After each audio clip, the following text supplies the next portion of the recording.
Malappuram Ponnani dialysis centre ധനസമാഹരണത്തിനായി സംഘടിപ്പിക്കുന്ന പൊന്നാനി ഫെസ്റ്റിന് തുടക്കമായി. കർമ്മ റോഡിൽ നടക്കുന്ന ഫെസ്റ്റ് ഒരു മാസക്കാലമാണ് ഉണ്ടാവുക. പൊന്നാനി ഡയാലിസിസ് സെന്ററിന്റെ 10ാം വാർഷികത്തിന്റെ ഭാഗമായാണ് ധനസമാഹരണാർത്ഥം ഫെസ്റ്റ് നടത്തുന്നത്. ഡയാലിസിസ് സെന്ററിന്റെ പ്രവർത്തനങ്ങൾക്കാവശ്യമായ ഫണ്ടിന്റെ ലഭ്യതക്കുറവിനെ തുടർന്നാണ് ഫെസ്റ്റ് നടത്തുന്നത്.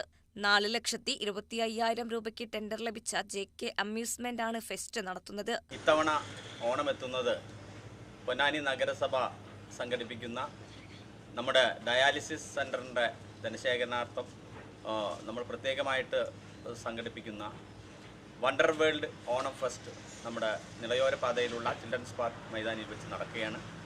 ഇവിടെ കുടുംബസമേതം കുട്ടികൾ മുതൽ മുതിർന്നവർ വരെ ഉള്ള കുടുംബസമേതം വന്ന് ആസ്വദിക്കാനുതകുന്ന ഏറ്റവും ലേറ്റസ്റ്റ് ആയിട്ടുള്ള ഗെയിംസും അതുപോലെ തന്നെ അനുബന്ധമായിട്ടുള്ള ഒട്ടേറെ വിനോദോപാധികളാണ് സജ്ജീകരിച്ചിട്ടുള്ളത്. ശനിയാഴ്ച മുതൽ ഒരു മാസം നീണ്ടു നിൽക്കുന്ന ഫെസ്റ്റിൽ അവതാർ, റോബോട്ടിക് ആനിമേഷൻ എന്നിവയ്ക്കു പുറമെ കുട്ടികളുടെ വിവിധ റൈഡുകളും ഉണ്ടാകും.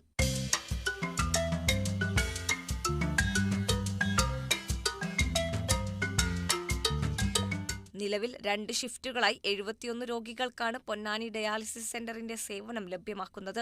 ഫെസ്റ്റ് പൊന്നാനി നഗരസഭാ ചെയർമാൻ ശിവദാസ് ആറ്റുപുറം ഉദ്ഘാടനം ചെയ്തു. പ്രതിപക്ഷ നേതാവ് ഫർഹാൻ BM, കൌൺസിലർമാരായ ആയിഷ അബ്ദു, BV തുടങ്ങിയവർ പങ്കെടുത്തു. Kerala vision news, Malappuram.